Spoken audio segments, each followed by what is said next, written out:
सोमनाथ सुरेश जो आपला मृत्यू झालेला आमचा भीमसैनिक आहे, म्हणजे पोलिसांनी आंदोलन होतं 11 तारखेला. त्याच्यानंतर दुपारी जे 2च्या नंतर कॉम्बिंग ऑपरेशन सुरू केलं होतं. त्या ऑपरेशनमध्ये यांना हा शंकरनगरमध्ये रहिवासी आहे आणि तो LLBचा विद्यार्थी आहे शिवाजी कॉलेजचा. तो प्रॉपर पुण्यात जिल्ह्यामधील भोसरीतला आहे. पण ते आंदोलनामध्ये सहभागी करणार होता, याची चौकशीसुद्धा नाही केली. कॉम्बिंग ऑपरेशनमध्ये त्याला डायरेक्ट आणून पोलिसवाल्यांनी मारहाण केली. मारहाण केल्यानंतर 2 दिवसाची पोलीस कस्टडीसुद्धा त्याला देण्यात आली होती. त्याच्यानंतर त्याचा MCR झाला. MCR झाल्यानंतर पोलीस स्टेशनमध्ये त्यांचं परस्पर जेलमध्ये नेण्यात आलं. त्यांचं ना शासकीय रुग्णालयामध्ये चेकअप केलं, काहीच केलेलं नाही आणि संध्याकाळी त्याचा जेलमध्ये मृत्यू झालेला आहे.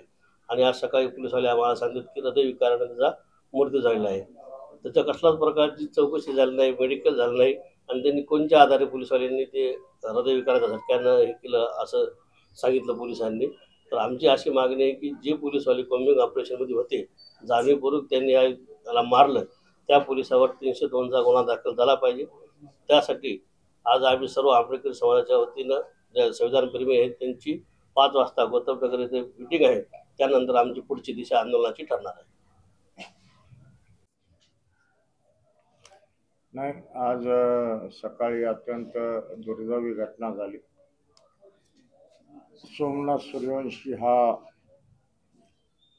LLBला 3rd इयरला त्याचं ॲडमिशन होतं आणि त्याला कालच्या 10 तारखेच्या प्रकरणात कॉम्बिंग ऑपरेशन करून त्याला पकडून आणलं आणि मोंढा पोलीस स्टेशनमध्ये 2 दिवस PCR काढून त्याला प्रचंड मारहाण करण्यात आली आणि मारहाण केल्यानंतर काल त्याला नानलपेठ पोलीस स्टेशनमध्ये नेण्यात आलं आणि त्याचं जे मेडिकल शासकीय रुग्णालयात व्हायला पाहिजे ते झालं नाही आणि त्याला परस्पर कारागृहात हलवण्यात आलं. रात्रीला त्याची डेथ झालेली आहे आणि ही डेथ कस्टडियल डेथ आहे असा आमचा आरोप आहे आणि त्यामुळं ही सगळी घटना अत्यंत ही आहे, संशयास्पद आहे. त्यामुळे याची फॉरेन्सिक तपासणी व्हावी आणि फॉरेन्सिक्स जे सर्जन आहेत ते औरंगाबादला आहेत. त्यामुळं नांदेडला न नेता ही बॉडी औरंगाबादला नेण्यात यावी आणि फॉरेन्सिक तपासणी त्याची करण्यात यावी ही मागणी आम्ही केलेली आहे.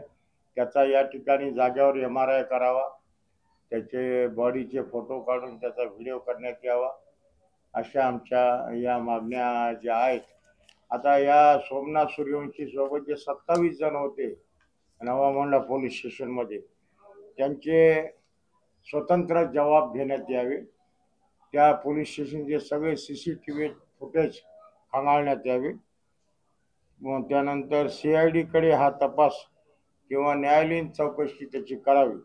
सुप्रीम कोर्टाच्या नियमावलीचे पूर्ण नियम या घटनेमध्ये पाळण्यात यावे.